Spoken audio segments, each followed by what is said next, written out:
بأي حق تزوريني في منامي وتقتحمين بنات أفكاري وتتسللين وتتسلقين أسواري وتقضي ليلتك بين أحضاني؟ وبأي حق تخطفين أزهاري وتعبثين بثمار أشجاري؟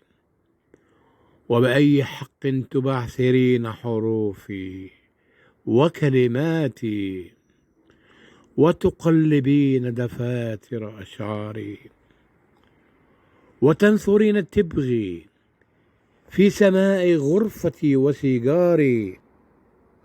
ومن أين لك الجراءة؟ ومن أين أتيت بها يا مولاتي؟ فكيف تنزعين عنك ثوب العفة وجردتيني من ملابسي؟ وبأي حق أصحو من منامي ولم أجدك يا حياتي بين أحضاني؟